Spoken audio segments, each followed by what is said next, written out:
What's up, ladies and gentlemen? Aaron Nix from the Wrestle Plug YouTube channel, and I am back to discuss Impact Wrestling No Surrender, which went down just a few hours ago. Not one of their traditional big pay-per-views, but actually one of their smaller pay-per-views that they run on Impact Plus. But a pay-per-view worthy card nonetheless. Show opened with Decay versus Triple XL and Tennille Dashwood. Now, anyone who watched my predictions video would have seen that I wasn't overly hot on this match. I was watching for one man only, and he actually proved to be the difference maker and a very good reason to watch this match. He, of course, was Black Taurus.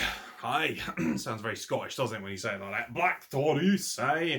Actually, Black Taurus from AAA, who made an incredible account of himself during this match. This match actually wasn't nearly as boring as I thought it was going to be. Still didn't think it was overly fantastic. Really loving, though, Black Taurus in Decay, and I'm hoping this is going to be a long-term thing. And he proved himself to be incredibly useful in this match.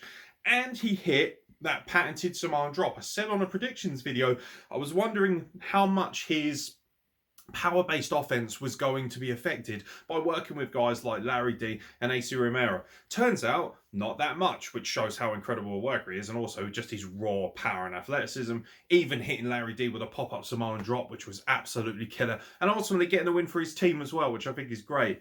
Unfortunately, it is another loss on Tennille Dashwood's record. At this point, I've kind of given up hope of her being anything other than a bit of a comedic kind of idiot alongside Caleb with a K. You know, I must admit I'm feeling quite disappointed with the direction of her career in Impact Wrestling.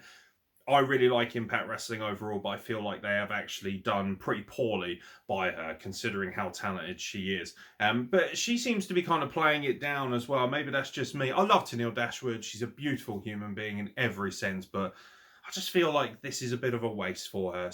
But actually, for an opener, was quite impressed, because I honestly expected some form of X Division contest to open the show. So I was a little bit surprised when I opened this. And then they continued with what would be considered the weaker matches on the card. No disrespect to the guys and the girls who were involved in these matches, but let's be fair, these are the matches that people probably are less likely to be tuning in for. Case in point, this tag match, which probably was at the very bottom of my interest scale, Brian Myers tagging up with Hernandez to take on Matt Cardona, who of course people will recognise as Zack Ryder, and Eddie Edwards. And this actually was one of the best wrestling matches of the kind of smaller undercard matches that maybe people weren't as interested in. And you would expect it to be. These are all very seasoned, very professional wrestlers. Guys who really understand what they're doing out there. A lot of them have been in very high-end situations. Eddie Edwards is a guy who's travelled the world. Hernandez is, again, you know, he's been around the block quite a few times and still in magnificent shape, considering he's getting a little bit longer in the tooth now. And of course, Matt Cardona and Brian Myers have been in the WWE system, so they know sports entertainment and they know wrestling better than most. So I actually thought this match was quite entertaining. And like I predicted, it's the heels that came out on top of this match. I actually thought that Brian Myers and Matt Cardona were going to align at the end of this, but they didn't. Hernandez and Brian Myers used their nefarious ways to get the win here. Brian Myers sporting a lovely little eye patch, continuing that wonderful streak and tradition of wrestling pirates. No idea. No idea. Jake Something versus Cody Deaner was yet again another one of the matches which I didn't have as much interest in. That was third on the card. Violent by Design, of course, got involved at the end of this match, actually. It was Jake Something who picked up the win, which was great. But this match felt quite sluggish, actually. It was very slow-paced. Jake Something, by the way, you probably don't realise it because you don't see a lot of it due to the kind of Deaner getup. But this is a big unit of a man. Big powerhouse, muscular frame. He's actually a very impressive-looking athlete. And he definitely impressed more for me in this match. You would have thought with obviously the combination and the amount of time these guys have spent together that they would have had slightly better chemistry. And for me, it wasn't a bad match by any means, but nothing tickled me here. Nothing really stood out to me. Jake Something picks up the win with a lovely little black hole slam, and then at the end of the match, of course, Violent by Design get in. At the end of the match, I had predicted that he would probably be saved by Heath Slater or Rhino or something of that nature. Nope, they just stuck him through a table. And then there was this rather amusing moment where cosplay Stan Hansen, Joe Doering, is standing there looking like he's seen the final candy bar and he's just caught eyes with someone else who's going to steal it. And he's like, it's my candy bar. Like, I don't understand why that came to my mind, but it did. Joe Doering's face arguably was the most amusing highlight of this entire show, actually. It was very funny. I was like, huh, something's up with that fella. But yeah, Jake something gets the win, which I think is quite important for him. I feel like he needs it more. Violent by Design aren't interested in wins. And by the way, Eric Young is fantastic. He is very much in the Sami Callihan bracket, where I feel like he should be doing a lot more. Right now, he kind of feels a bit stagnant since his initial world title run, where he dropped the belt to Swann. Since then, I don't feel like he's been doing a great deal, which is a shame, actually, because I think he's got a lot more to offer and he should be higher up the card. And this faction, it just feels like people that have been chucked together. There doesn't seem to be any kind of fluidity or real teamwork, or, you know, and I feel like Eric Young is very much the glue that is holding this very flimsy faction together. But I like the name, and I love Eric Young on a microphone. I think he's one of the best mic workers, probably one of the most underappreciated mic workers outside of the Big E. Now, the Triple Threat Revolver match was the match that I had pegged to be match of the night, and to be honest, for my money, it was the match that delivered on that promise.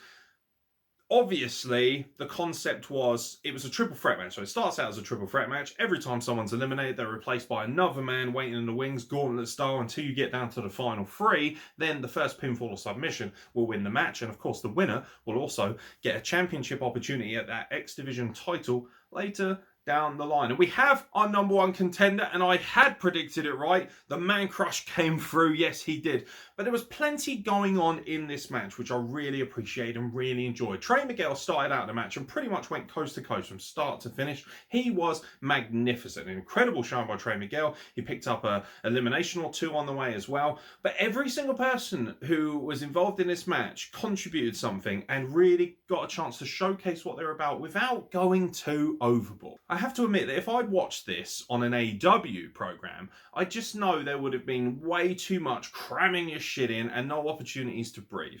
But with professionals like Willie Mack and Josh Alexander and Trey Miguel, Daivari, guys of that nature, you knew that there was going to be an opportunity for this match to have some good pacing. It was going to settle down at points. There was going to be good wrestling. There was going to be high octane wrestling. Blake Christian again impressed.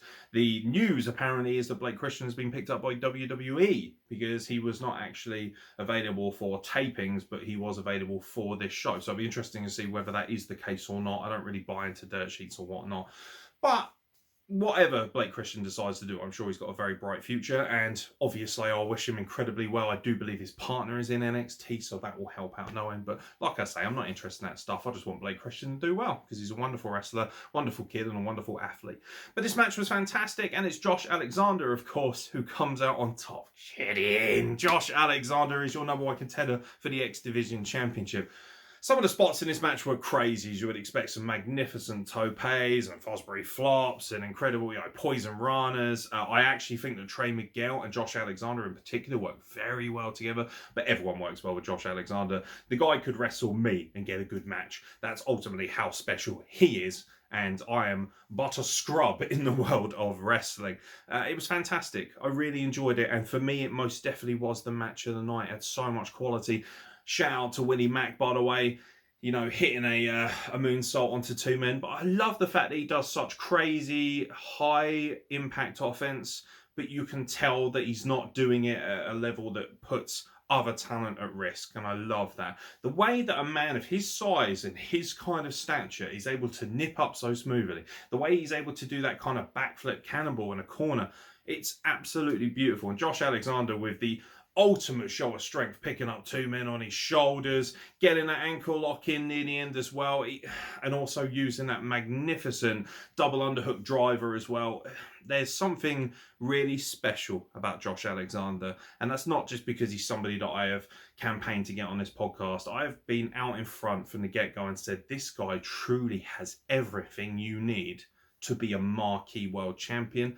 And even though he might be going after the X Division title, that is a title with a lot of stature, with a lot of pedigree. And him challenging the winner of the X Division title match later in the night for that, later down the line, is going to be fantastic for everyone involved. And I'm very excited for Josh Alexander. He deserves this opportunity. Shout out to everyone in this match. And obviously, big shout out to Trey Miguel, who went the distance. really showing off how special he has become. Some people might have thought he might have floundered a little bit, particularly with the Rascals moving on and becoming MSK and WWE NXT, but he hasn't missed a step. If anything, he looks even more spectacular, and I'm much more excited about what Trade Miguel can do as a singles wrestler.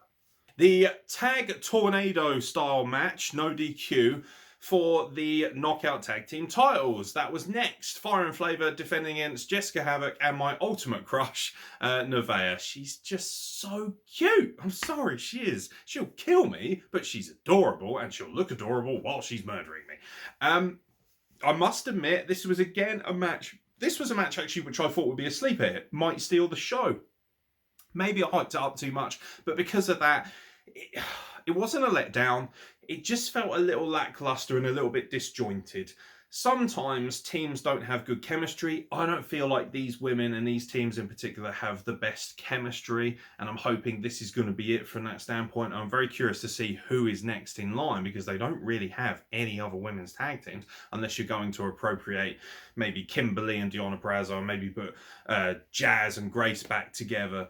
But it was fine. It had some decent maneuvers in the match, but it kind of felt a little bit lackluster. Considering it was especially no DQ as well, this was a match which really had an opportunity to kind of get very physical, very violent, and yet it never really seemed to get out of second gear for me. However, good pacing, which was nice, because obviously you just had the Revolver match. That was very high octane at times, a lot of smash mouth, incredible wrestling, easily match of the night for me. And then, of course, you want something that's going to cleanse your palate a little bit. So from that perspective, I think the women did a very good job. I love Jessica Havoc and Nevaeh as a tag team. I think they're fantastic, but it's Fire and Flavor who come out on top, retaining their titles like I kind of predicted. Not because I'm special or anything, simply because they've just had the belts for too little a time to drop them immediately. So I'll be curious to see what they can do going forward. One thing I really do like about Fire and Flavor is the mannerisms, the get-up. They feel like entertainers, and they're very good talkers as well. They're not just in-ring competitors. They feel like the full package. All four women do, to be fair. So I'm hoping that Impact is going to use them the right way going forward. Now, of course, the winner of the Revolver match is Josh Alexander. Who will he be facing for the X Division title later down the line? I picked Rohit Raju. Shame on me for buckling to Nail's humongous amount of love for Rohit Raju. He had Mahabali Shura in his corner as well, which kind of led me to believe, well, he's probably going to win this and get the belt back. And he was facing TJP, the current champion. This match was fucking brilliant, but not the match I expected, and maybe that is testament to how special these guys are. I thought they were just going to come out of the blocks and go crazy. We were going to get an athletic contest like no other, and we did, but it was actually very slow-paced, very counter-hold, very intuitive and technical, and I think TJP doesn't get enough love for how smooth and how technical he is as a wrestler, and that's going to lend itself well, because ultimately he's the guy who retains his title here, and he'll be facing Josh Alexander for the X Division title down the line, and that is going to be fucking money. That is the kind of match that I could see people spending good money on. I would absolutely pay money to see that match, whether on pay-per-view or in person, TV, whatever it might be. That is a high-level marquee title matchup, and the kind of quality, the kind of smoothness, the transitions that I'm expecting out of two of the very best and most underrated in some ways workers in the entire world, this could genuinely be your match of the year for a long time going forward. This is a match that I'm really hoping is going to be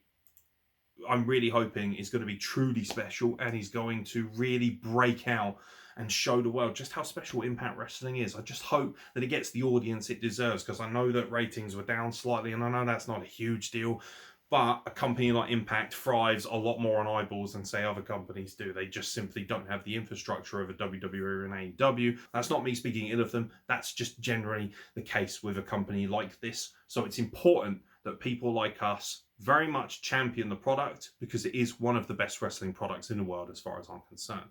And it was an excellent match. I enjoyed it. Fantastic. Rohit Raju, such a great hand. You could be forgiven for thinking he could be a bit of an idiot, you know, oh, here comes the foreign stupid heel. Actually, he's got so much going on. He's quite cerebral. I think having Mahabali Shura in his corner helps legitimize him a little bit more, particularly if he's going to be winning matches with nefarious means.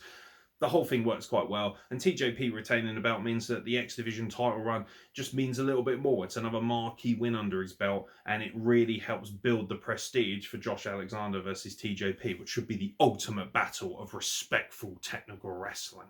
The dud of the night had to be this match, I'm afraid. I'm really sorry to say this, but I thought the six women's knockout match was poor. I'll be honest with you. Let's just get out in front with it. Deonna Purrazzo, Kimberly, and Karen, aka Susan, Susie, Sue Young, whatever you want to call her. By the way, shout out to Dino Brown calling her a virtue signal. I thought that was quite funny.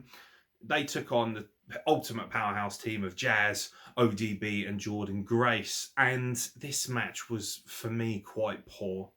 Just my personal opinion, but I didn't enjoy it at all. It looked sluggish, and it really felt like a lot of the parts of this match were kind of there as gimmicks more so than they were as wrestlers, and that kind of showed in the way that the match was delivered. ODB had a couple of fun spots, which I liked. Jordan Grace is so legit.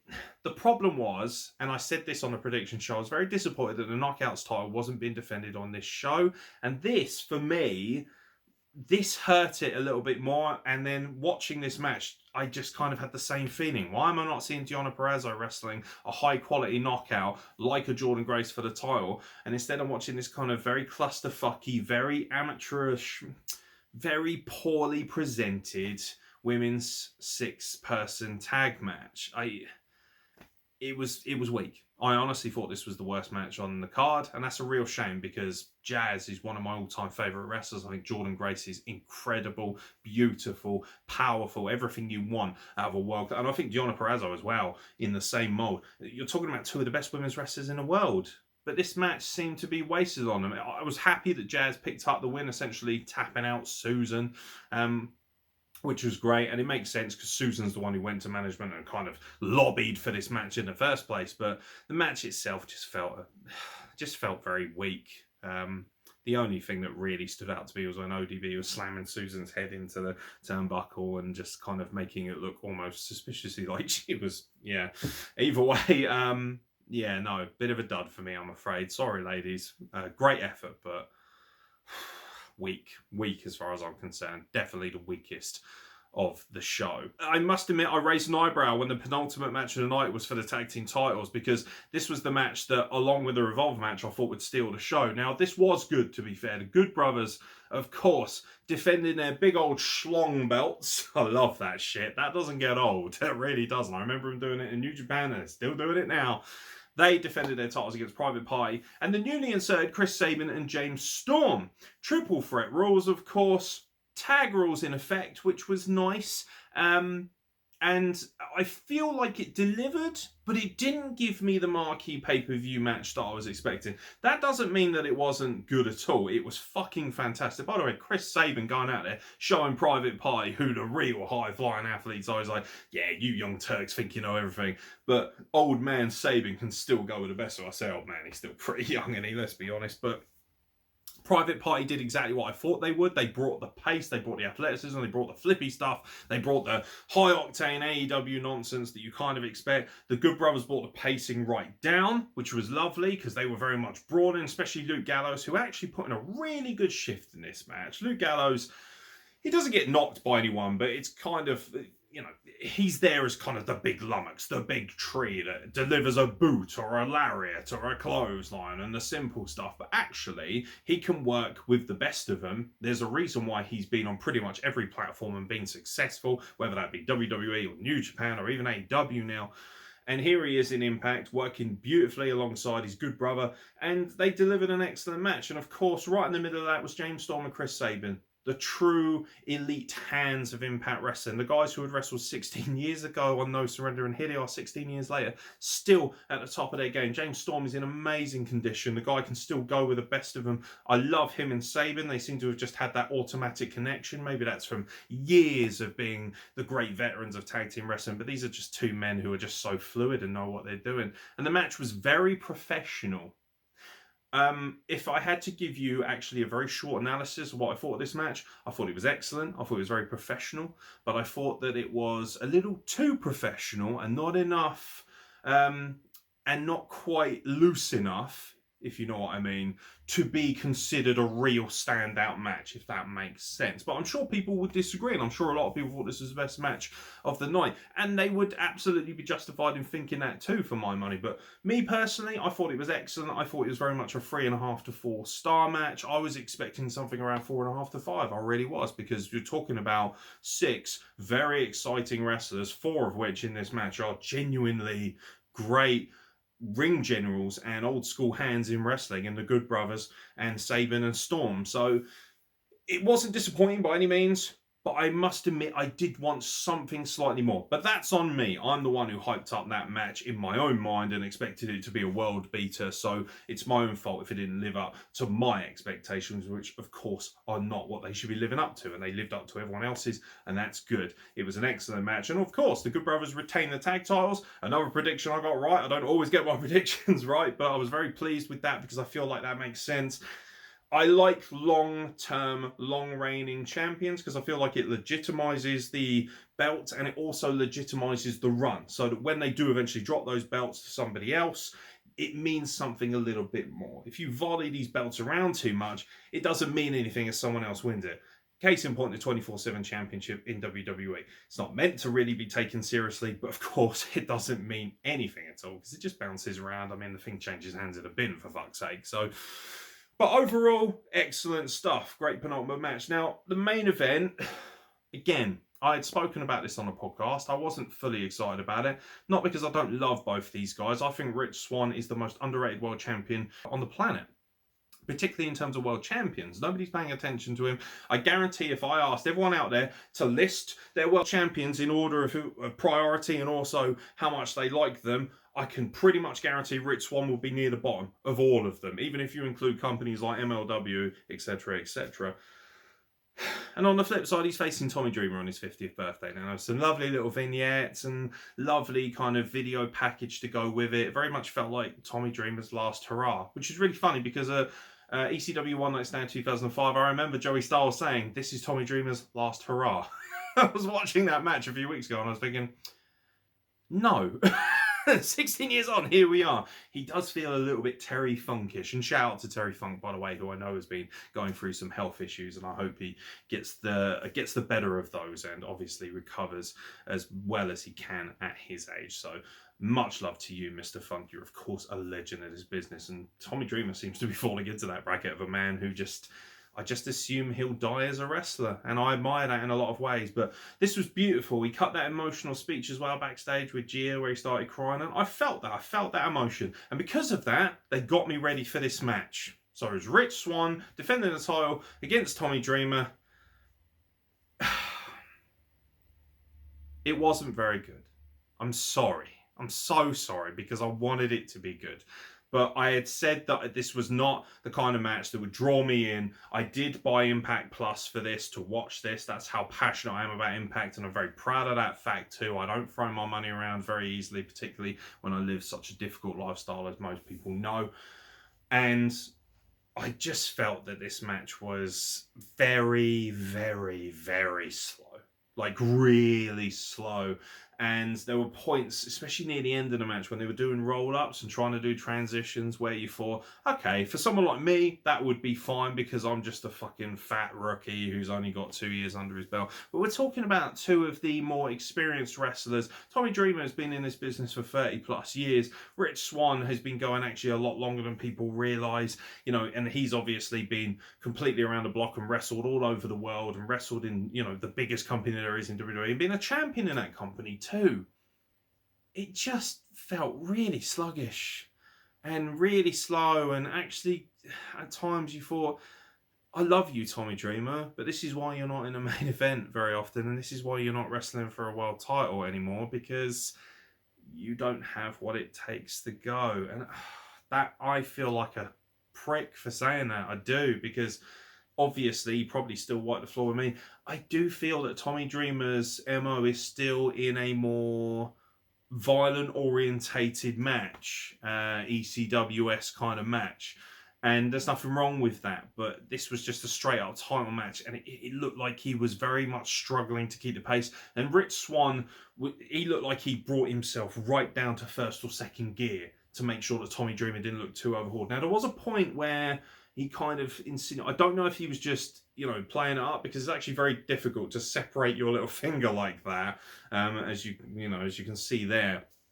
I don't know if he actually dislocated his finger. I don't really read dirt sheets. I've had a quick look just to see if there was anything about it. Nobody seems to have said anything. If he did indeed dislocate his finger, I mean, you don't know with Tommy Dreamer because he is hard as fuck. There's one thing I'll never fucking debate here is he is one of the toughest men in the history of wrestling. For a lot of people, he's the modern day Mick Foley. And he may have very well dislocated his finger, or maybe they use that as a plot device to kind of try and garner even more sympathy for the underdog old man going after the championship. But the fact that it was a face-to-face dynamic as well made it a little bit more difficult for me to be emotionally invested, because ultimately I'm sitting there thinking it's lovely that Tommy Dreamer's getting his title shot, but I want Rich Swann to retain the belt, and that's exactly what he did after a very hard-fought, but for me incredibly lackluster and sluggish match. And then of course at the end, the prediction that I certainly got right, Moose comes down and wrecks shop, and what an image that was. Moose with both the belts roaring. I was like, oh my god, give me what I want. I was like, yes, that's what I want. That's what I need. I need Moose as double champion. So it served its purpose for what it was. People are outraged. The marks are going to be outraged because he interrupted this beautiful moment. There was going to be this lovely sign of respect, and then boom, he blindsides them. And the show closes. And I thought, very good. And then all of a sudden, it kept running for about a minute. And this is where I lost my tits, because I'm sitting there thinking, wait a minute, what the fuck's this? Oh, it's just an advert for NJPW's Tag League, whatever. So, I'm just kind of thinking, okay, cool, that's running. I'll set up the camera and stuff, and here we go for recording. And then, boom, David Finlay and Juice Robinson are on my screen, and apparently they will be at the Impact Zone soon, making a debut at Impact. And Juice Robinson is one of my favourite wrestlers, somebody I've had the pleasure of meeting. Lovely photo of us there. By the way, that belt is gorgeous and very heavy. I was so excited when I saw this, because again, it's a little bit of the crossover, but not too much. They're not flooding us with invasions and things like that. But the fact that these guys who have worked for New Japan, I don't know if they're still contracted or not, because they use the New Japan Pro Wrestling logo, so I assume they are. And NJPW lending some of their talents while there's a pandemic going on, because I know some of these talents are actually based in Florida. Kenta's a good example of that. I believe that GOD are also based there, and if they turn up an Impact, I'm going to lose my tits. I really am. But I lost my mind over this. I think this is fucking cool. I am so excited about this. Juice Robinson and Finlay, Juice, obviously as a tag team, are so legitimate. And they are also world-class workers, especially Juice Robinson. Don't turn your nose up at them just because they're not Tanahashi or Okada. I know that there are going to be smarks on social media saying, yeah, that's all very well and good, but they're not big NJPW talents. These are big-time talents for my money, and these are world-class wrestlers, and they are in the perfect position. Now, if they turned up on AEW or WWE, maybe it wouldn't have quite as much of an impact, pun intended, but them being in the Impact Zone, working for Impact Wrestling, getting involved, maybe squaring up to the Good Brothers, with Private Party floating around as well, all of a sudden their tag team division is starting to pick up the pace, and they kind of need that, because obviously losing the North with Ethan Page leaving, and obviously Josh Alexander breaking out as a singles wrestler, the Motor City Machine Guns not necessarily being a partnership right now due to whatever's going on with Alex Shelley, it means that they kind of needed to bolster it. And obviously Private Party coming in from AEW is perfect, because AEW's got a plethora of tag teams they don't know what they're fucking doing with, so it's great that they're at Impact. And then of course, Sabin and Storm are doing well, the Good Brothers are fantastic, the Dinas broke up as well, so these guys coming in helps bolster that tag team division, and all of a sudden just gives it that little edge of excitement. But No Surrender actually was a great watch, and it costs $8 a month, which is about 5 or 6 quid British sterling to watch a month. So not only do I get to watch the odd pay-per-view like No Surrender, there are other pay-per-views of course later down the line, special events if you want to call them that, but I also get to watch all the great backlog of content that's available via Impact Plus. And I think that also includes Impact Wrestling as well, although don't quote me on that. But I've got it via Fight TV. I've got it for a month. Let's see what it does. And I'll be happy to talk about it more on the YouTube channel. And if anybody wants to know the ups and downs and, you know, what it kind of entails being an Impact Plus member, give us a shout, because I'm more than happy to share those deals and help people out in terms of either subscribing or letting them decide whether it's worth the money. But No Surrender, I thought overall was an excellent show. A couple of matches let me down. A couple of matches just were never going to live up to the hype that they wanted them to. But all in all, a fantastic watch. And unlike a lot of normal pay-per-views, like an AEW pay-per-view where you're paying $20, this was $7, $8, you know, £6 or £7 to watch a pay-per-view. And I think that's really good value. And for a pay-per-view that was valued at that price, I thought this was fantastic value for money. So once again, Impact Wrestling delivers. And of course, seeing my man Crush become the #1 contender for the X Division title is all right with me. If you did watch it, let us know what you think. If you enjoyed this impromptu review, please let us know what you think. I want to just keep churning out content and reviewing as much as possible. It seems that you guys are having a really good time. Shout out to guys like Lee and Jay Miller and Aaron Cruz and my boy Paolo, of course, Lamb Chop, not One Chop. Shout out to you guys for obviously commenting, getting involved. My boys over at Rated R for wrestling. Some really great content providers out there. So the fact that you guys have taken the time to watch this channel is honestly incredibly humbling. And don't forget, if you are watching this, we will be announcing whoever wins the free t-shirt or piece of art on the Vengeance Day review, which is going to be coming later today. But from myself, Aaron Nix, thank you very much for checking us out on the YouTube, and I'll catch you very soon for more content from the Wrestle Plug.